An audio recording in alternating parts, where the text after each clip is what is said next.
ओम शांति। एक प्रश्न सदा ही बहुत सारे भाई बहनों का है, योग नहीं लगता, व्यर्थ बहुत चलता है, क्या करें? रोज आ जाते हैं 2-4 मेरे पास, तो मैं तो हंसी में कह देता हूँ चलो तुम्हारे लिए योग मैं लगा लूंगा। बाबा मुरलियों में बहुत कुछ कहते हैं।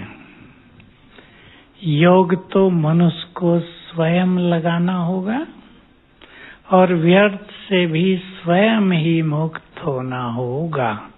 विधियां बाबा ने सदा ही बहुत सुनाई हैं। ज्ञान की कोई कमी नहीं। विधियों का ऐसा नहीं कि अज्ञान हो, विधियों का सब पता है, फिर भी व्यर्थ बहुत चलता है, बुद्धि स्थिर नहीं होती। पहले गीत पे चर्चा कर लें। क्या थी लाइन सुंदर? बाबा ही संसार मेरा। अव्यक्त बाबा से एक बार पूछा। बाबा अपने कमरे में बहुत बार आते थे, छोटा कमरा, हम मधुबन वाले बैठते थे। पूछा गया कि बाबा आप जो कहते हैं बाबा ही संसार है, इसका क्या अर्थ होता है, कैसे इसको अभ्यास में लाएं? तो उत्तर, संसार में 2 चीज हैं, व्यक्ति और वैभव। उनसे ही नाता है ना। व्यक्तियों से भी कुछ मिलता है, प्यार होता है, और वैभव। बाबा से ये सब चीजें मिलेंगी। जो मनुष्यों से मिलता है उसे हम जानते हैं कितना ज्यादा, और जो वैभवों के द्वारा मनुष्य को सुख या प्राप्ति होती है उससे ज्यादा सुख प्राप्तियां। तो बाबा को अपना संसार बना लें, अर्थात सब कुछ। कहने से काम नहीं चलेगा, मेरा तो एक बाबा दूसरा न कोई। कहते तो सब हैं, पर ये बात सबसे गहरी है। कल परसों की मुरली में एक और गहरी बात आई थी। तुम्हें कर्मातीत होना है। याद करो, पहली लाइन थी कल या परसों। कर्मातीत वही होते हैं जो, अभी आपको तो याद नहीं होगा, कल तो बहुत 48 घंटे हो गए। हाँ, जो पास विद ऑनर होते हैं, अर्थात कितने होंगे पास विद ऑनर? केवल 8 रतन ही कर्मातीत होते हैं अपने पुरुषार्थ से, बाकी सब दूसरे ढंग से, सजाओं के द्वारा।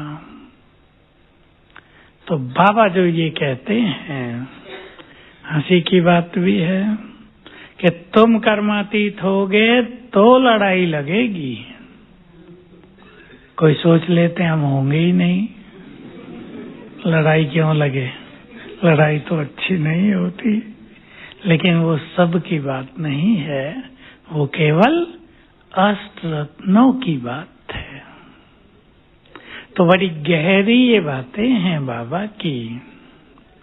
हमें योग युक्त होना है। बाबा की मुरली में आ चुका है, योग लगाने वाले नहीं, बोलो आगे, योगी जीवन वाले। इस पे थोड़ी चर्चा करेंगे आज, क्योंकि ये सब्जेक्ट गुह्य है। योग लगाने वाले तो हम सब हैं। इसका अर्थ ये नहीं कि हमें योग नहीं लगाना है, लेकिन योग लगाने की खींचातान को, बुद्धि की भटकन को, उतार चढ़ाव को, खुशी ना खुशी को समाप्त करना है। योग युक्त जीवन। मैं कुछ बातें कह रहा हूं आपको, फिर आप चिंतन करके आगे बढ़ेंगे। किसे कहते हैं योगी? वे जो न्यारे और प्यारे हों। योगी वे जो स्वयं को कहीं उलझाए हुए न हो। योगी वे जिनका चित्त निर्मल, सरल, निरंकारी हो गया हो। ठीक बात है। योगी वे जो कभी टकराव में ना आए। योगी वे जो स्वमानधारी, स्वराज्य अधिकारी हों। आगे बताओ, किसी को और कुछ ख्याल आ गया? जिसका कोई मित्र नहीं, मित्र तो सब हैं पर कोई शत्रु नहीं। जो स्मृति स्वरूप हो। बोलो, बहुत अच्छा बोल रहे। जो आत्माभिमानी होकर जीवन में रहने की प्रैक्टिस करें, जो कर्मेंद्रियों के रस से ऊपर हों, जो जिनके अंदर बहुत पवित्रता हो, दृष्टि वृत्ति शुद्ध और चित्त शुभ भावनाओं से भर गया हो। अब आप कहेंगे इतना सब कुछ तो बड़ा भारी काम है। योग लगाना भी है, और योग की सिंपल डेफिनेशन अपने पास रख लें। स्मृति स्वरूप होना ही योग युक्त होना है। अब आज से सब ध्यान देंगे। हमें स्मृतियों का अभ्यास करना है।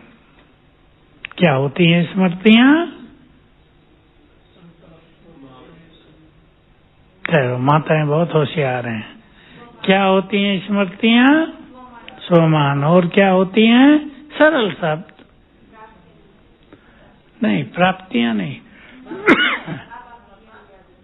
याद, स्मृति याद से अलग करेंगे हम स्मृति को। बाबा ने हमें जो कुछ याद दिलाया है वो हमें याद आ जाए तो स्मृति स्वरूप हो जाएंगे। स्वरूप शब्द पे ध्यान दें।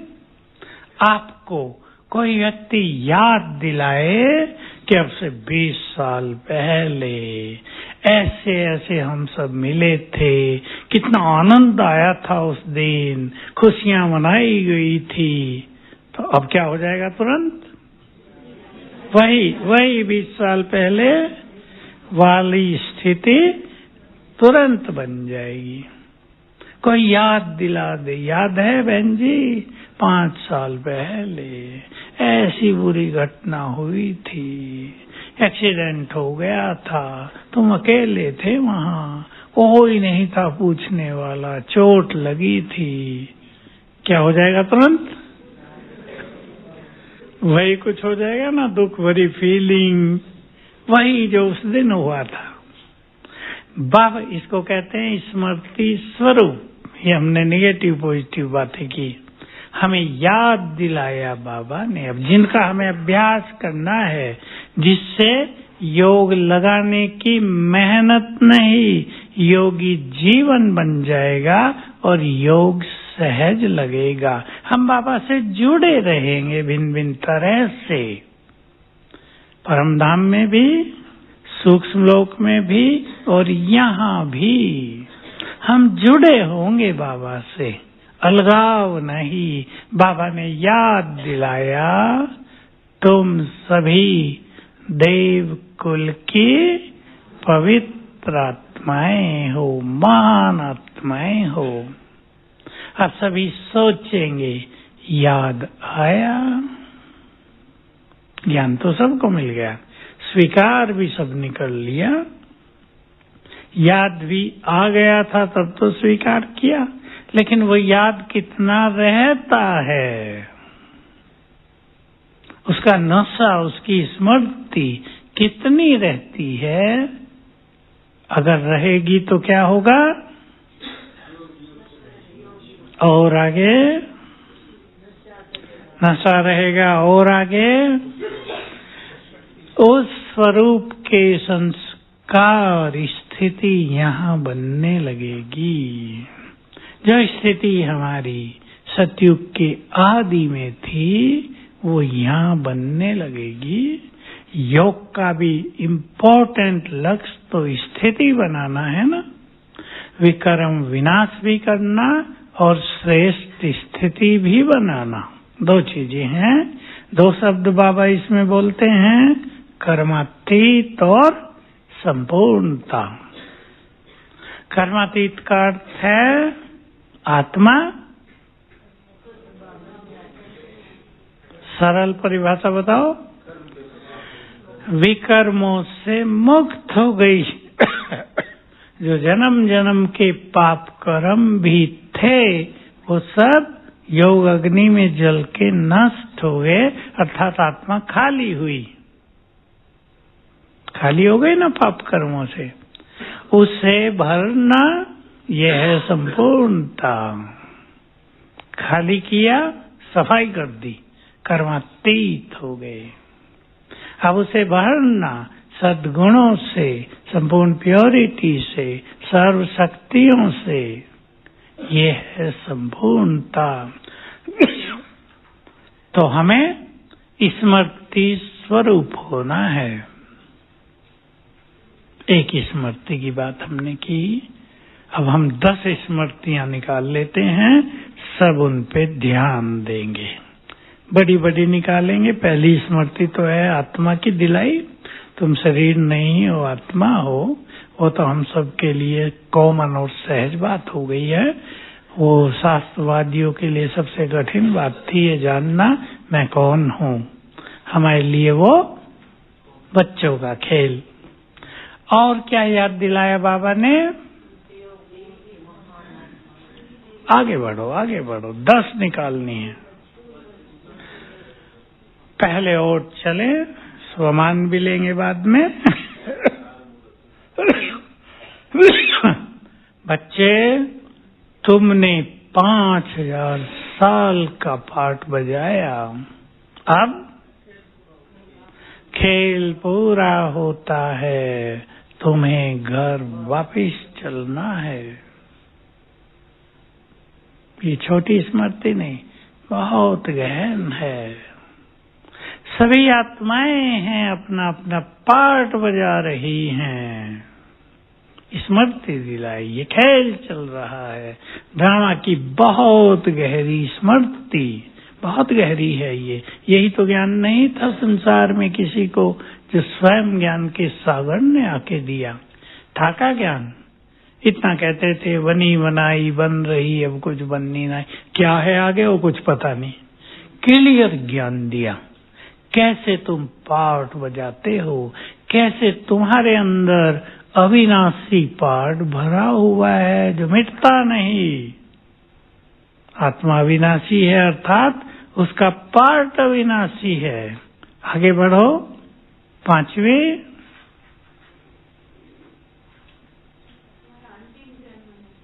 ये तुम्हारा अंतिम जन्म है।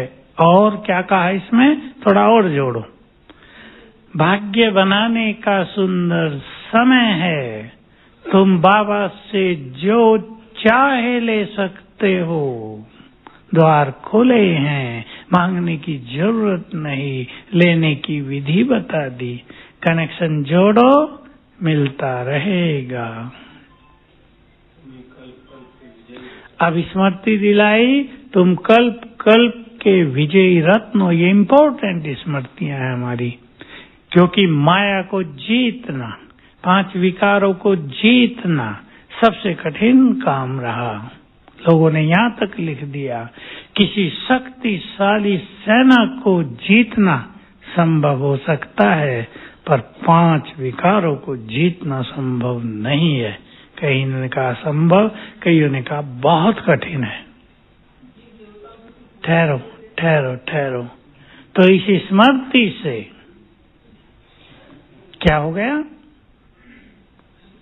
क्या हुआ इस स्मृति से? हमें नशा हो गया ना कि हमने ही जीता था माया को। कल पहले हमने ही जीता था, अब भी जीत हमारी ही होगी। गीता में है ये सब बातें। अर्जुन की बात लेंगे हम। भले ही हम उसका दूसरा रूप जानते हैं कि वो शिव बाबा ने कैसे गीता ज्ञान दिया, पर जो वहां है वो आप जानते हैं। अर्जुन को मोह हो गया, सामने मेरे ही तो खड़े हैं सब, कैसे मारूं इन्हें, धनुष रख दिया, मैं युद्ध नहीं करूंगा।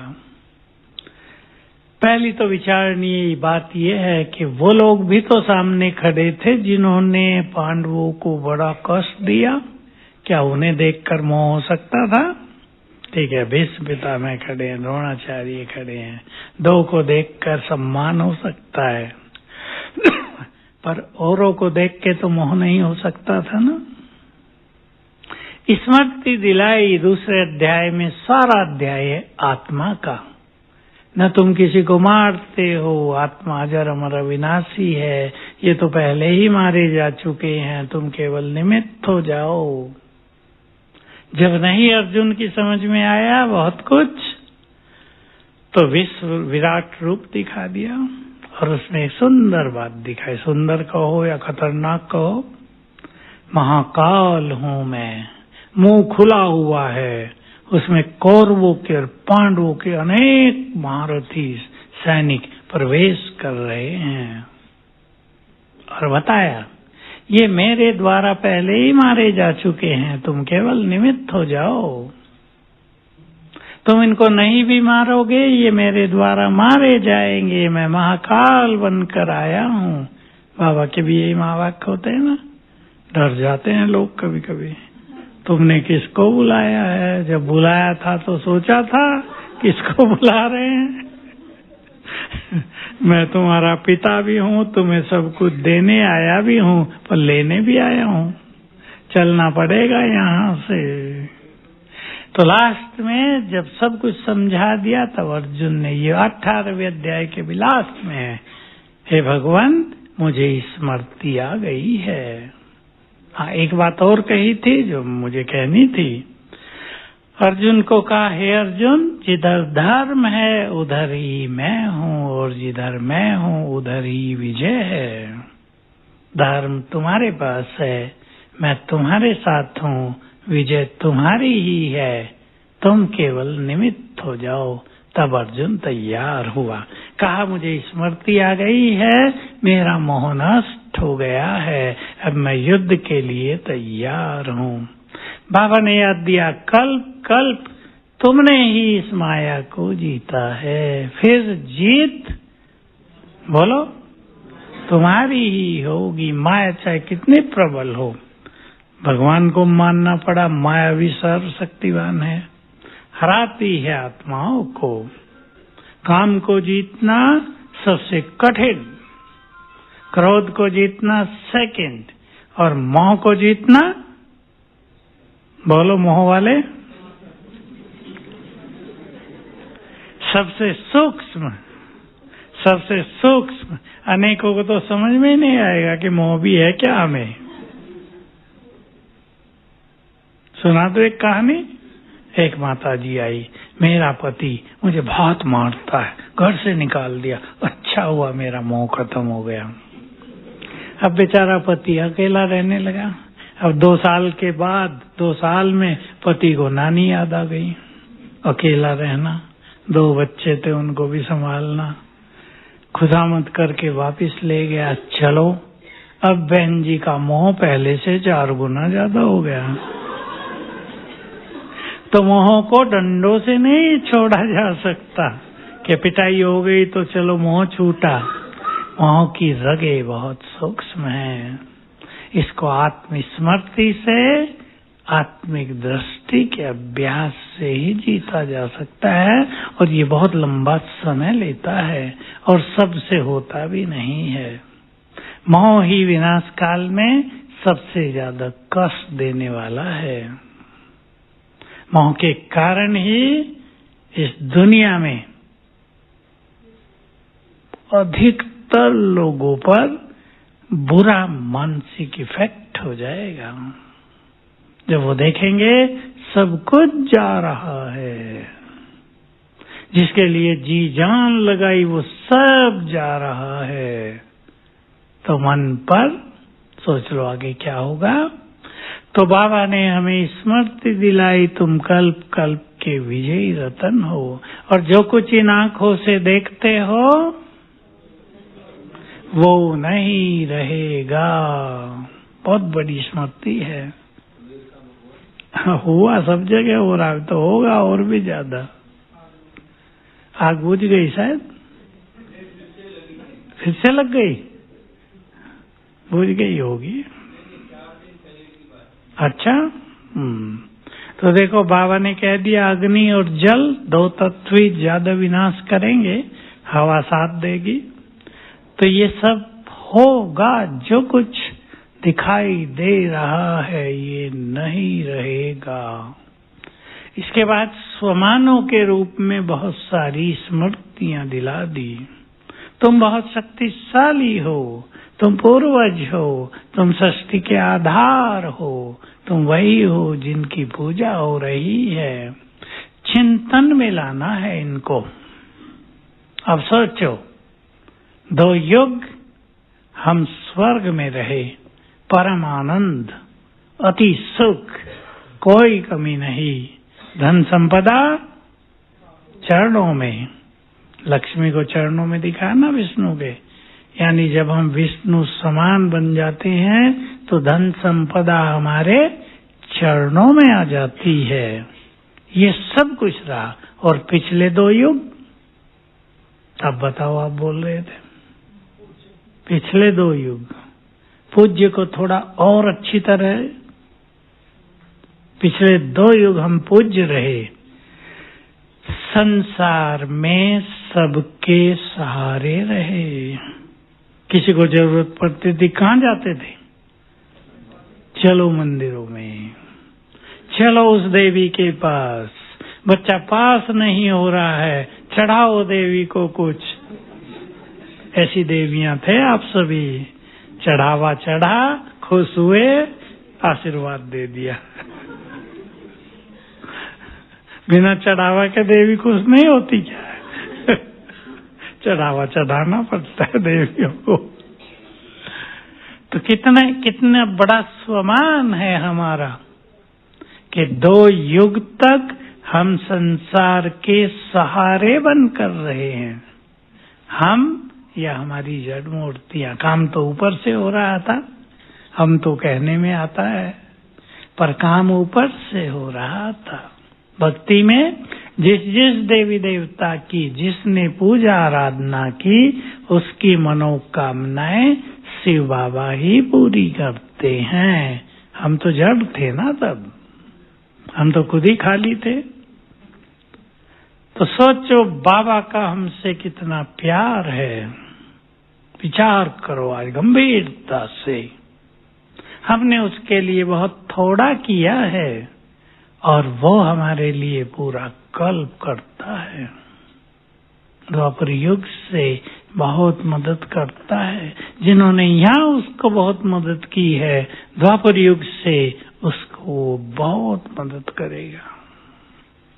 जहाँ तहाँ सुरक्षा भी देगा, जहाँ तहाँ बचाएगा हर जगह से। इतना प्यार करता है वो उनको जिन्होंने उसको बहुत प्यार किया है। अब देख लें, सभी अपने को चेक कर लें। तो इन स्मृतियों में रहने से हम नेचुरली संसार से उपराम रहेंगे। एक योगी की ये सबसे बड़ी पहचान है। वो कहीं भी उसके पैर जैसे धरा पर नहीं, धरा से ऊपर उपराम स्थिति। ये बड़ी चीजें हैं, लेकिन जो अभ्यास हमने निकाले हैं 10-12, इनको करने से हमारी ये उपराम स्थिति, ये वैराग की स्थिति, संसार से न्यारापन स्वतः ही होता जाएगा। अब जो संसार नष्ट होने वाला है, उसमें हम राग क्या रखें, कैसे उससे अनुराग करें? उपराम होते जाएंगे। लेकिन ये काम एक दिन में नहीं होगा। इसके लिए ही बाबा ने कह दिया लंबे समय का अभ्यास। तो सभी अब इस बात पे चिंतन करें बहुत अच्छी तरह। योग लगाने वाले केवल नहीं, योग युक्त जीवन वाले। अगर हमें ये भी याद रहता है दिन में कुछ बार कि बाबा मेरे साथ है, हम अकेले नहीं, भगवान का साथ मिल रहा है इस जीवन में, सोच के देखो, इसको अपने गहरे चिंतन में लाएं। हमने क्या पुण्य किए होंगे कि इस जन्म में भगवान का साथ मिल रहा है, मिल रहा है या नहीं? ये याद रहेगा तो योग युक्त जीवन हो जाएगा। योगी की एक पहचान और जो बहुत व्यवहारिक है, हालांकि दुनिया में भी कईयों के पास वो है, पर योगियों के पास वो और सुंदर तरीके से हो। श्रेष्ठ व्यवहार, सुंदर वाणी। मैं मधुर वाणी भी क्या कहूँ, कलयुग में भी कईयों की वाणी बहुत मधुर होती है, बहुत स्वीट होते हैं कई लोग। हमारी वाणी वरदानी वाणी, थोड़े शब्दों में ज्यादा बात कह जाना, ऐसी सार गर्भित वाणी। ये नहीं बात 1 मिनट में कहने की है और कहें आधे घंटे में, एनर्जी नष्ट होती है इससे।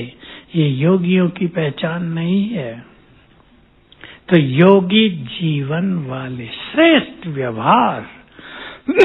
आप किसी को गुस्सा करें तो कई लोग बोल भी देंगे ना, ओम शांति में जाते हो, गरम बोलते होंगे, माताओं को बच्चे बोलते होंगे। एक ने कहानी सुनाई मुझे, अच्छी हंसी कहानी है। बॉम्बे की माता जी थोड़ी पावरफुल, कड़कदार, थोड़ा गुस्सा भी करती थी। पोतरे थे उसको, बच्चों को ज्ञान तो दे दिया जाता है, सब माताएं दे देती हैं। जब वो गुस्सा करे, बच्चे भाग के बाबा के फोटो के आगे पहुंचे और कहें, बाबा दादी गुस्सा कर रही है, आपने तो मना किया है। और दादी बेचारी सन्न। कहा, ये बच्चे तो मेरे गुरु बन गए भाई, अब तो मुझे गुस्सा भी सोच समझ के करना पड़ता है ना बात ठीक? योगी शीतल चित्त वाले। कहावत तो सुनिए ना बाबा की मुरली में भी, संत बड़े परमार्थी,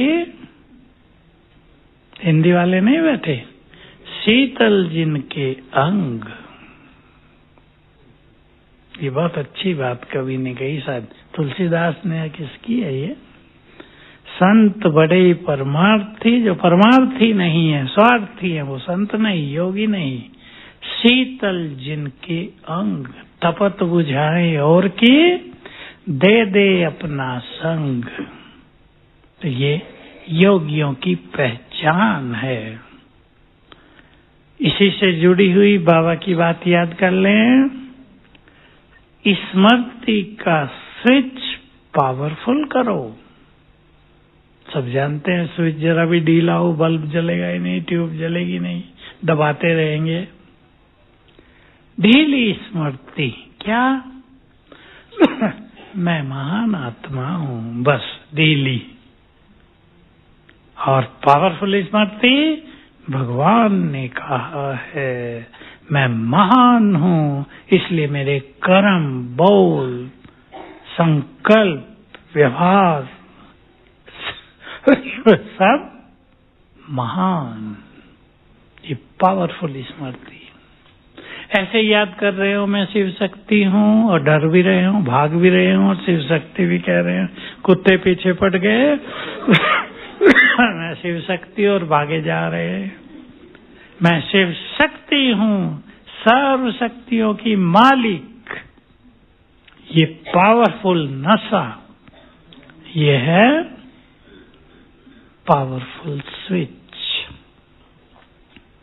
बाबा मेरा है, ये भी तो स्मृति है ना, पावरफुल स्मृति।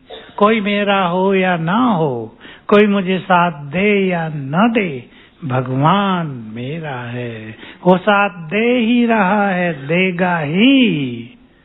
थोड़ी बहुत परीक्षा हो सकती है पर देगा।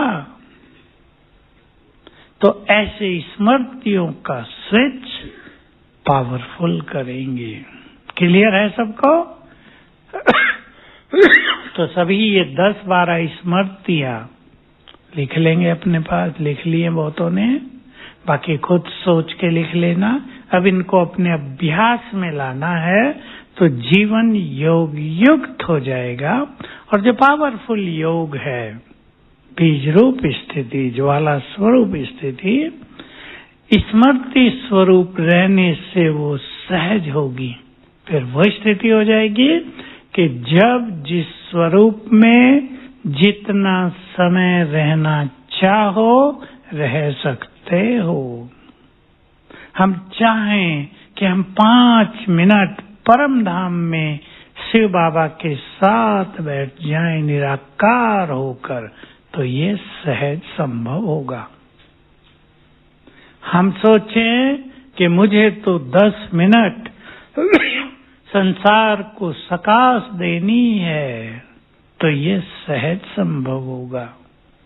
हम सोचें कि मुझे तो स्वमान में स्थित रहना है, मुझे सूक्ष्म लोक में बाप दादा के पास रहना, उससे बातें करनी है, ये संभव होगा। संभव इसलिए नहीं होता कि मन व्यर्थ में भटका होता है। और बहुतों को, गृहस्थ में रहने वालों की बात है, कुमार कुमारियों की बात अलग है, उनकी माया अलग। पर गृहस्थ में एक माता बूढ़ी हो गई है, फिर भी उसका योग नहीं लग रहा है। क्यों? मोह ममता जंजाल में स्वयं को पूरा जीवन उलझाए रखा, वो उसको योग युक्त होने नहीं देता। ऐसा नहीं वो चाहती नहीं है, चाहती है। इसलिए इन सब जंजालों को समाप्त करने के लिए अशरीरीपन का अभ्यास। सभी सुने गृहस्थ वाले, मैं आत्मा हूं और ये सब आत्माएं हैं। ये अभ्यास ज्यादा करने से ये मोह ममता का जाल कटता जाएगा, कहने से नहीं कटेगा। मोह छोड़ो, बहुत मोह रखती हो, इससे काम नहीं चलेगा।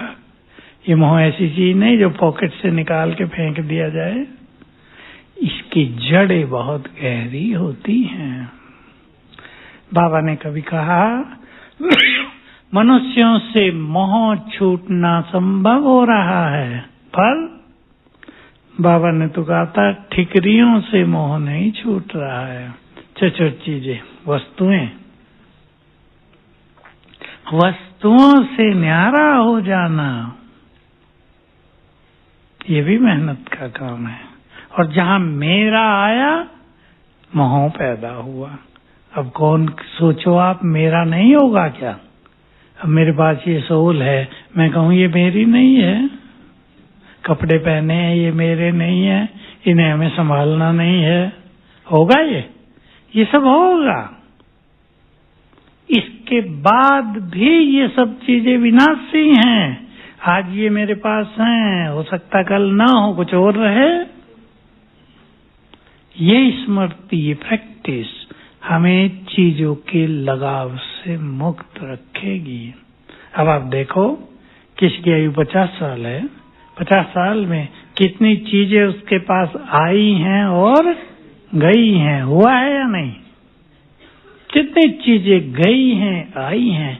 किसके पास ऐसा भी होगा, कुछ नहीं था और बहुत कुछ आ गया। किसके पास ऐसा होगा, बहुत कुछ था और कुछ भी नहीं रहा। तो ये सब विनाशी और परिवर्तनशील हैं। ऐसे संकल्प करने से उनसे लगाव ढीला पड़ता जाएगा, एकदम नहीं छूटेगा, ढीला पड़ेगा थोड़ा थोड़ा। तो हम सभी अपना एक प्लान बनाएंगे, अच्छे पुरुषार्थ की लगन लगाएंगे। बहुत कुछ प्राप्त करना है बाबा से और बहुत कुछ संसार को देना है। देने का समय तेजी से आता जाता है। 2 स्वमान पर बाबा ने बहुत ध्यान खिंचाया था। एक तो स्वमान ही कहा, तुम स्वमानधारी हो। दूसरा, स्वराज्य अधिकारी हो, अपने पे राज करने वाले, किसी चीज के अधीन होने वाले नहीं, अपने पर राज करने वाले, मन पर राज करने वाले, स्वराज्य अधिकारी, बुद्धि पर राज करने वाले। तो हम सभी योग युक्त जीवन बनाएंगे। बनाने को तैयार हैं सभी भाई बहने? हाथ उठाओ। थोड़ी सी मेहनत भी करेंगे। देखो, योग चारों युगों में सबसे बड़ी प्राप्ति है। योग इटसेल्फ, योग स्वयं। योग माना भगवान के,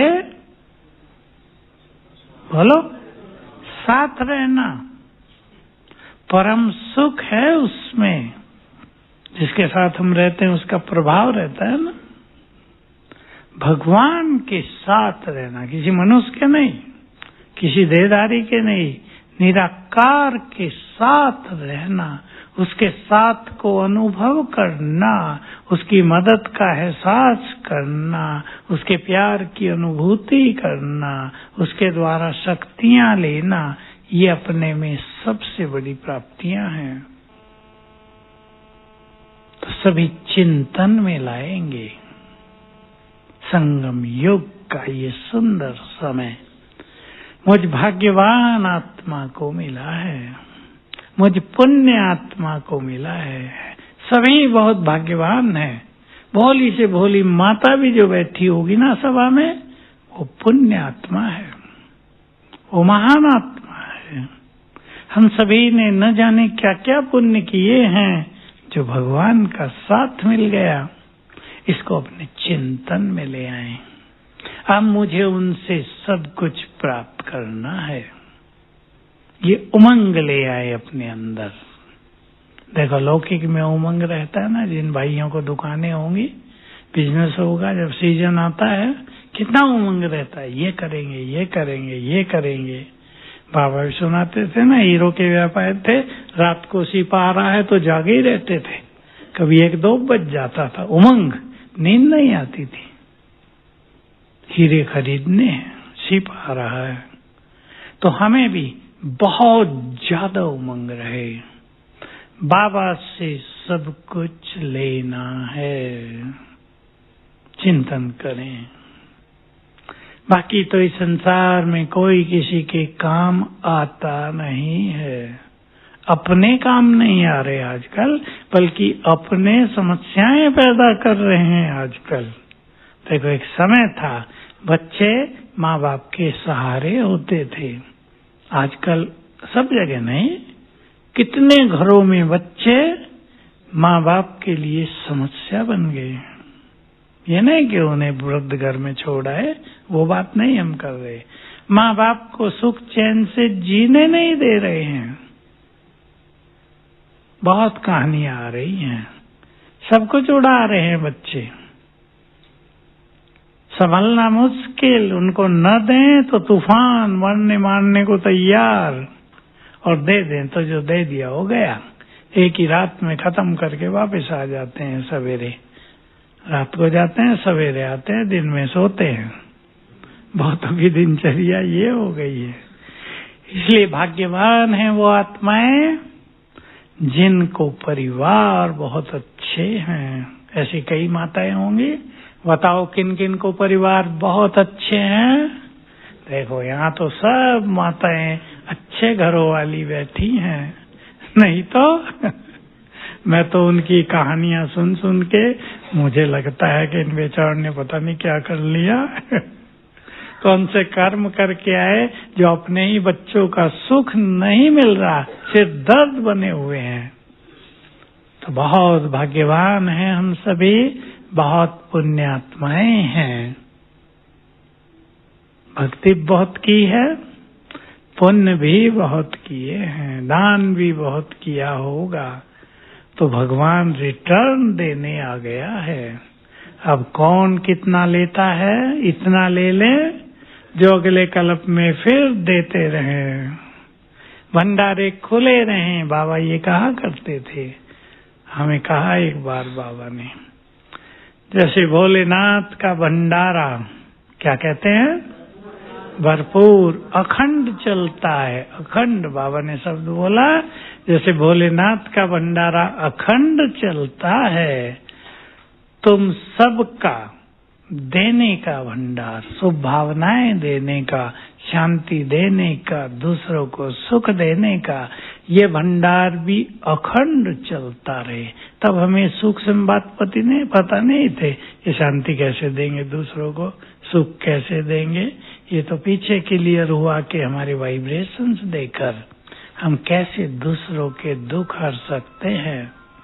तो सभी अपने भाग्य के गुणगान करते हुए अभी से सोने से पहले ही कुछ अच्छी स्मृतियां लेकर सोना, बाबा को बुला लेना और याद करना भगवान सुलाने आया है, उसकी गोद में सोना है। ओम शांति।